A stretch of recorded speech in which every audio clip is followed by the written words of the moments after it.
नमस्कार प्रिय मित्रों, स्वागत है आपका हमारे इस नए वीडियो में। और आज हम आपको वास्तुशास्त्र के बारे में और वास्तु और नवग्रह का जो संबंध है उसके बारे में हम आपको आज बताएंगे। तो बने रहिए हमारे साथ और वीडियो को लास्ट तक अवश्य देखें ताकि आपको नवग्रह यानी कि ग्रह और वास्तु के जो संबंध है उसके बारे में आपको पूरी तरह से पता लगे। तो हमारे इस ब्रह्मांड को नवग्रह गुप्त ऊर्जा प्रदान करते रहते हैं। हमारे जीवन व भाग्य निर्माण में इनका बहुत बड़ा हाथ होता है। फलित ज्योतिष के अनुसार जीवन का शुभाशुभ इन ग्रहों की शुभाशुभ महादशा अंतर्दशा पर निर्भर करता है। आपका पिंड आयतन वास्तु क्षेत्र भी अगर इस पुरुष रूप माना जाए तो इन ग्रहों के ऊर्जा बल से हमें सामंजस्य करना होता है। तो सर्वप्रथम हम जानेंगे सूर्य तत्व, सूर्य जो हमारा ग्रह है उसके बारे में और उसके सामंजस्य के बारे में। तो सूर्य जो आत्मा कारक ग्रह है, इसकी ऊर्जा प्राप्त होने से हमारा मनोबल आयु बल बढ़ता है। अतः पूर्वी उत्तरी भाग नीचा होना चाहिए, जमीन का ढलाव उत्तर पूर्व में अधिक होवे और आपके आवास के सामने पूर्व उत्तर में बड़े वृक्ष व बड़े मकान नहीं होए तो सूर्य की रोशनी को नहीं रोक सकते हैं वो, और उससे अच्छा रहता है।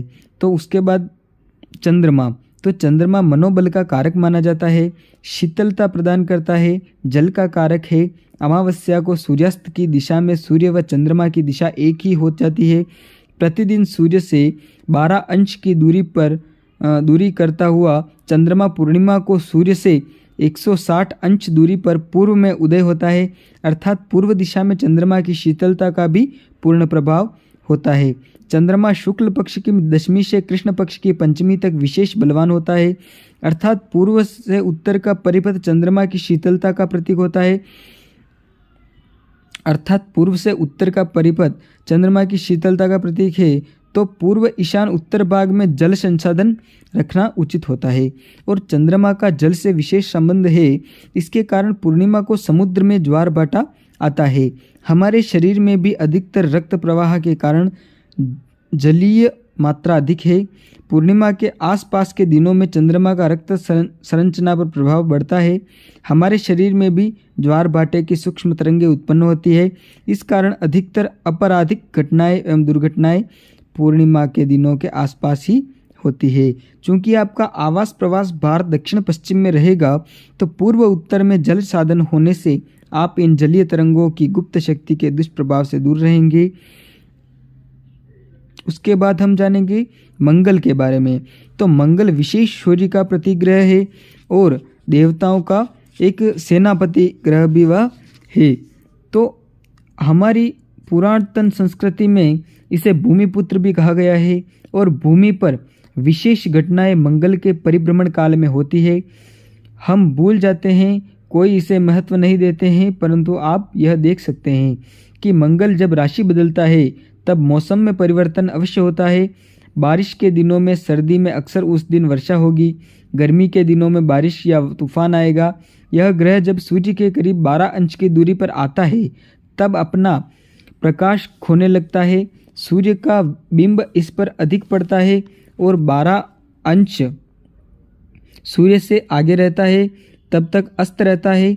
इन दिनों पृथ्वी तत्व के गुणों में बड़ी घटत बढ़त होती है, विशेषकर जब मंगल सूर्य से 1-2 अंश आगे पीछे होए, और उस दिनों ग्रह निर्माण खनन कार्य प्रारंभ नहीं करना चाहिए। अगर मंगल सूर्य से 1 या 2 अंश आगे या पीछे है तो उन दिनों में आपको ग्रह निर्माण या खनन का कार्य प्रारंभ नहीं करना है।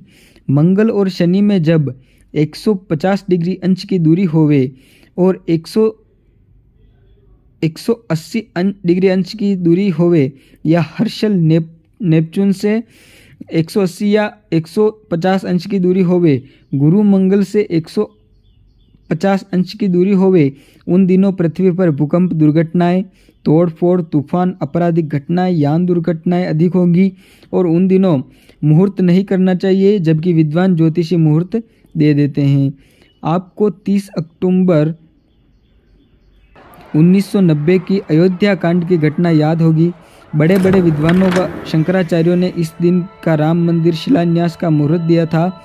मैंने विश्व हिंदू परिषद के अध्यक्ष श्री अशोक जी सिंहल को इस दिन के लिए मना किया था, कारण कि उस दिन शनि मंगल में षडाष्टक योग, मंगल वक्री हुआ था।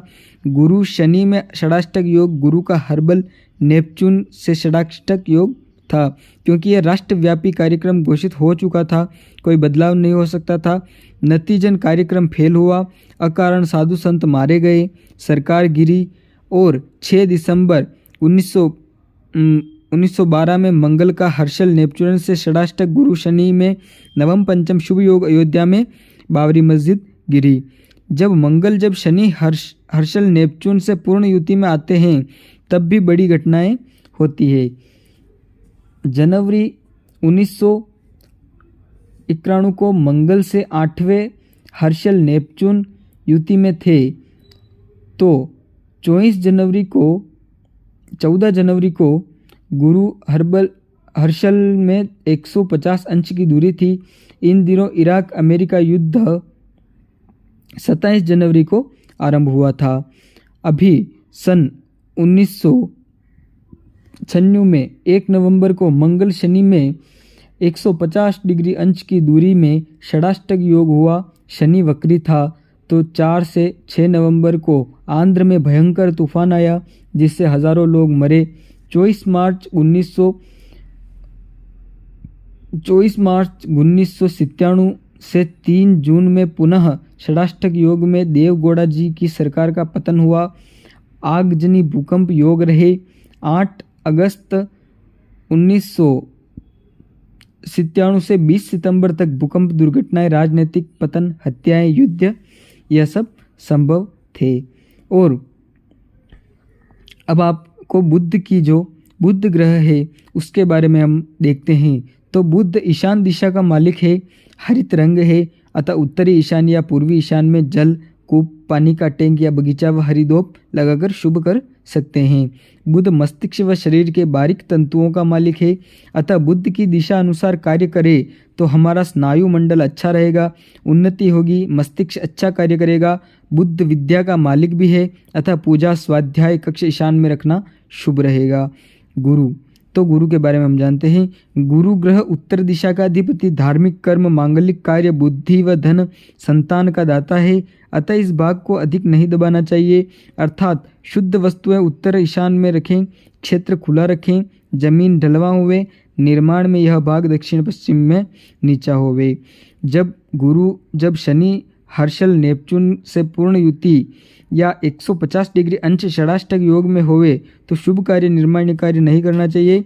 इन दिनों के 4 से 7 दिन आगे पीछे को छोड़ना चाहिए।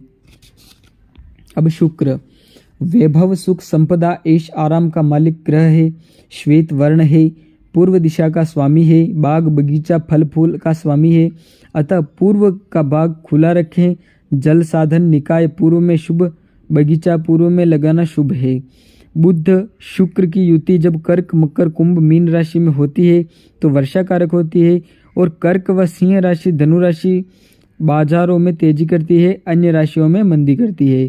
शनि भौतिक सभ्यता का मालिक, मंद गति से चलने वाला, कृष्ण वर्ण का ग्रह है, शीतलता का मालिक तथा कुटिल बुद्धि का मालिक है, लोह धातु का मालिक है, पश्चिम दिशा का मालिक है, अतः दक्षिण पश्चिम दिशा में खिड़की दरवाजे खुला स्थान कम रखें, बाहर संग्रह करें। मशीनरी संयंत्र दक्षिण पश्चिम में अधिक लगाएं, पश्चिम अधिक शुभ है। जब जब मंगल हर्षल नेपच्यून से पूर्ण युति षडाष्टक योग 150 डिग्री एवं 180 डिग्री अंशों के करीब दूरी में होवे तब निर्माण या कोई बड़ा कार्य नहीं करें। गुरु शनि में पूर्ण युति या 180 डिग्री अंश की दूरी शुभ कार्य में ठीक नहीं है। अब राहु, यह भी क्रूर ग्रह है, वैसे यह छाया ग्रह है, कुटिल स्वभाव है, राक्षस प्रकृति होने से भार वहन क्षमता है, अतः नैऋत्य दिशा का मालिक होने से यह भाग अधिक ऊंचा हो सकता है। टीवी एंटीना इस भाग में लगाएं, ऊंचाई अधिक हो सकती है। घर का वजनी सामान इस दिशा में रखें। केतु, यह भी मंगल के समान तेज स्वभाव वाला है, वायव्य दिशा का स्वामी है, अतः ईशान की अपेक्षा वायव्य कोण ऊंचा होना चाहिए। हर्षल नेपच्यून प्लूटो प्रजापति वरुण व यम ये ग्रह क्रमशः वायु जल व उष्णता के प्रतिग्रह हैं। हर्षल एक राशि में 7 वर्ष, नेपच्यून 14 वर्ष, प्लूटो 21 वर्ष रहते हैं। अतः ये ग्रह आपस में कई वर्षों या शताब्दी में एक होते हैं, तो बड़ी विचित्र घटनाएं होती है। तो इसका जो है उदाहरण भी है, तो उसके लिए सन 1945 है में उसमें हर्शल नेपच्यून एक हुए, तब द्वितीय विश्व युद्ध तथा बंगाल में भूकंप आया था। मार्च 1992 इन दोनों ग्रहों में 1 अंश का अंतर था, तब बड़ा भयंकर तूफान शेयर मार्केट में आया था। पुनः इसमें 1 अंश का अंतर 7 दिसंबर 1992 में हुआ, तब अयोध्या में मस्जिद गिराई गई। जनवरी 1990 में हर्शल नेपच्यून शनि एक ही राशि में थे और 20 जनवरी को मंगल भी इसके साथ हो गया था। एक बड़ा अग्निकांड योग बना। परिणाम स्वरूप 27 जनवरी